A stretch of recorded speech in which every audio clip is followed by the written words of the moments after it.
Assalamualaikum warahmatullahi wabarakatuh. Kabajamtoota fi dhaqattoota. Kanaaftuu jara jirtuu isiniin jecha har'a siistarii gubbarratti piraakii dalaguuf hin dhufee siistariin boqonnaa idaratti boqonnaan baane amma boqonnaa kennaniifi boqonnaa baatee mana ijaazaa jirti jechuudha. Isirratti piraankii ajaa'ibaa dalaguuf hin deemaa. Piraankiin sunis maali jechuun keessan hin oolu. Torbee kana mana jirti waan ta'eef maaliif manaa baatee ganda dhayitee ganda bultee yeroo dalaga baatullee natu taaksii ergaa fi yeroo immoo gara dalagaa deemtullee natu taaksii ergaa waan ta'eef maaliif gara deemtu osoo natti himin manaa baatee ati dhiiran taane maaliif ganda bultee jedhaani waan isin jettu kan waliin laallu ta'a. Amma dhumaatti na waliin tura isiniin jedha. Bilbilee fi jira waan isin jettu maal laalla.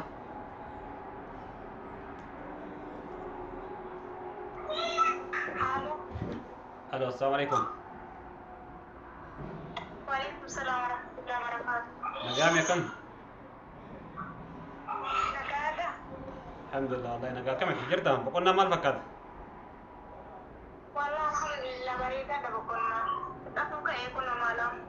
Ayyee amma inoo allee oo yakam? Wallah koo homaan jedhu maal dhaquu ka'ee dittima kenna gara dhayin jirumaa. Ayyee.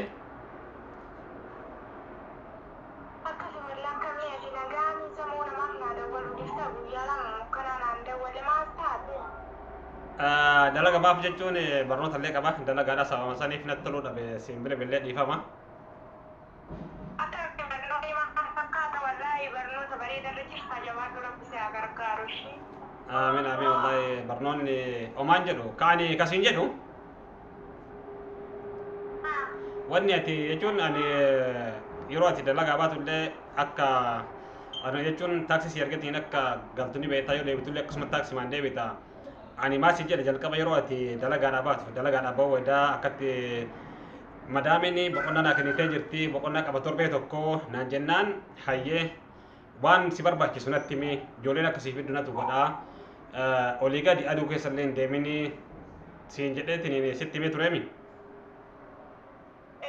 Wanni ati jechuun manaa baateetiin ganda dhayitee ati dhiira miti wanni ganda manaa baasee ganda dhayiteetiin ganda si bulchu maali? Ani alumaayyuu olii gadi hin deddeemini aduma keessa hin deemin mana namaa dhaquu dhiisisin jedheetiin ture. Ati immoo wanni manaa baateetiin ganda dhayitee ganda bultuuf ati dhiirami wanni kana asii kaateetiin lafa sa'aatii lamaa si oofee ganda si bulchee si galche maali? Maal jettasi? Wallaahi mana baay'ee kun Kasiin jedhu. Bimbi kuna gatamar zokas yo fakkiin roba wadi taksina argi jedhee deemee wantoota barbaadee eega lama dee wallahi deemeen jira boqonnaa kana beektaa illee baay'ee gajjadhe wallaa manaafuu ba'u bakka manumatti dadhabee jira yoo ijoolleen shamarranii natti dhufte malee yommuu akkanatti hin dhufeen beektaa miti. Ijoollee sanuu ijoolleen dhiiraa taaksii fidde ijoollee dhiiraa waliin deemtedha. Akkamitti ati manumaafuu ba'u inni siin jedhi ati kaatee ijoollee dhiiraa wajjin taaksii fidanii mana baateetiin mana namaa dhaqxee bultee galta. Wallahi lazim naaman taanti wallahi lazim manaa baheen beeku manaa baheen beeku kun wallahi rabbinatti ragaadha manaa baheen beeku mana saniituu baheen beeku. Sila amma dubbi maaliif sobda sila amma dhugaa jirtu dubbattu ijoolleen yeroo ati deemtullee sa'aatii meeqatti illee akka dhufaniitiin si fuudhan ijoolleen si bira jirtu natti himteetiin hin jirti. Ati maaliif wanni ati boqonnaa dhayetteetiin mana dalagarraa baateef durriyyee wajjin olii gad deemuudhaafi?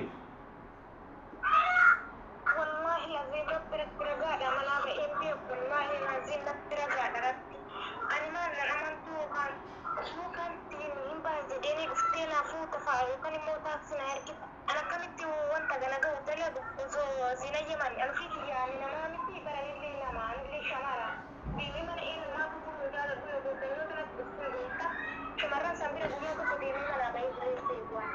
Kana hai amma sobiniiti qajeela himi ani jechuun bakka itti dhayxellee eenyu bira akka dhayxellee mana eenyu akka dhayxellee natti maniitiin hin jira waan ta'eef qajeeli natti himi amma sagalee ijoollee bakka itti dhayte sanuu eenyu wajjin akka itti deemtellee suurallee yeroo isin dhuftee ijoollee si fuuteetiin hin jirtu suurallee kaasaniitiin hin arganii jiran amma reef ijoolleen na argite sagaleen keessanillee warrumachi isin keessa jiru keessa ijoolleen na waraabde na argitee jirti. sagalee san sirratti erga yoo ka barbaadu taate yookaan qajeelitee dhugaa jirtu akka jirtu natti addaan baasiti takka takkaan osoo hin dho'isin. Wallahi lazim rabbi natti ragaadha mana sanii been beekwaan akkamitti akkana jirtu duraan geessuuf si'attadhiif ni waamara sitti himaatu ni hin jiru akkamittan takkana naan jettu mana sanii baheen beekwaan. Kana hin baane waan jedhu kana kan achuma dhiisiti kan lafuma kaayee hin baane waan jedhu lafuma kaayeti dhugaa jirtu akkana sababa kanaaf ba'ee waan baateef maaliif akka deemte eenyu bira akka deemte maaliif immoo manaa baateetiin ganda akka bulte takka takkaan lafa naa kaayee siin jedhe ani jechuun amma gamanaa na sobuudha fi kaanii fakkeessitee hin guurtu ani sirraa fudhadhu kana kuni kiiloon kaasu na biratti kanaaf dhugaa jirtu sababa ati manaa baateef waan ati barbaaddu waan rakkatte takkanatti himu.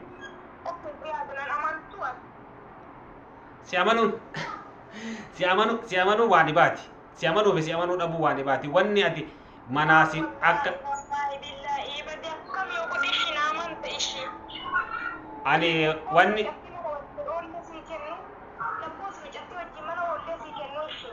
ani mallaquma caqas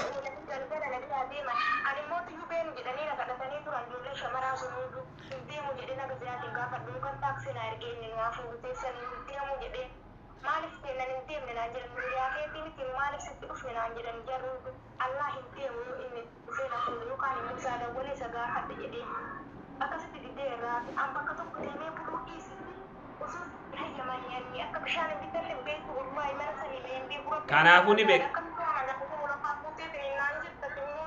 ani lafa fuudhetii miti wanni jechuun ani wanni akkati mallaqan baasne illee waan maraa ofiisi danda'ee taaksii manumatti galtee turbeellee mallaqa kan hin baasine jedhee ofii ijoolleetti kennee ijoollee waan barbaadu mallaqa ishee irraan fuudhinaati mallaqa itti kenneetiin waan kanaan godhaaf jedhee mallaqa kiyya itti kenneetiin ijoolleen waan mara manatti si fiddu ati wannummaan manaa si baaseetiin immoo mana namaa si fidee achi si bulchee tiin achi galtuuf sila ziyaadiin dhaga'u jechuudhaaf immoo maaliif kaleessa telefoonni gargee cufaadha wanni telefoonni gargee cufaa ta'eef yoo sirratti yaalu telefoonni kee cufa ufadheen gadda gara sa'aatii 10 irraa baate sa'aatii booda jechuudha san booda telefoonni kan kee cufaadha ani yookiin ifatu jalaa badee chaarjiin qabne maal jedheetiniini ati edhaa bakki maa deemtee raawwattee telefoonni irratti bilbilaaf telefoona cufatteeti.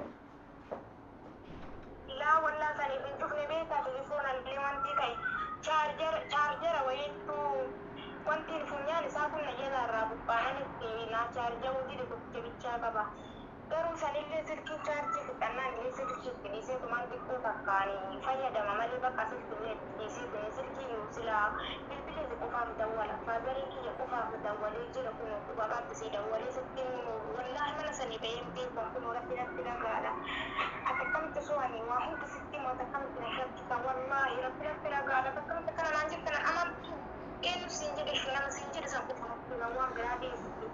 Nama jechuun nama siin jedhee wanni jedhu beektaa wanni ragaa barbaachisu hin jiru ati telefoona cufattee ofadhee yookaan jechuun galgala illee taatu ganamas miseejii naa keettaa ati achi telefoona cufachuun kan keetuyyuu kuni waan tokko amma ijoolleen hin sobdu beektaa waan takka ijoollee waa sirra keettee hin beektu dhugaa jirtu waan jirtu immoo ijoolleen addumaan baasteetu waan natti himte kanaaf amma kanallee fin aarin jedhi.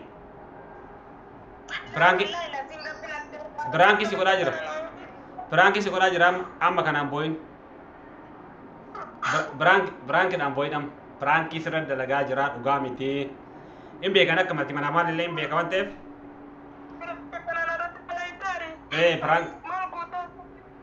biraankiidha dhiifama ina daawwattoonni si laalaa jira waan ta'eef dhiifamaa jedhiin biraankiidha malee hin beeka waan mara waan ta'eef dhugaa miti dhiifama jedhiin daawwattootaan dhiifama jedhi kan kabajamtoota fi daawwattoota kiyya aartee jirti cufattee birankii bombidhoo suuratti dalage mana namaa dhaquu dhiisate jechuun telefoonayyuu yoo shamara irratti taate malee hin bilbiltu kanaafi amalisi sirriitti hin beeku waan ta'eef akka isiniin jedha mana namaan dhoytu akkuma reefu jedhe waan barbaachisu mara manatti dhiyeessaa fi waan ta'eef yeroo gara dalagaa deemtu dalagaadha yoo dalagaa galte immoo gara manaati akkasii isiniin jedha ani biraankiin irratti dalaguudhaaf malee gocha ishiiti miti daawwattoota fi kabajamtoota kiyya waan waliin turtaniif hedduu galatoomaa isiniin jedha hanga yeroo gaa walitti deebinutti assalaamu alaikum warahmatullahi wabarakaatuh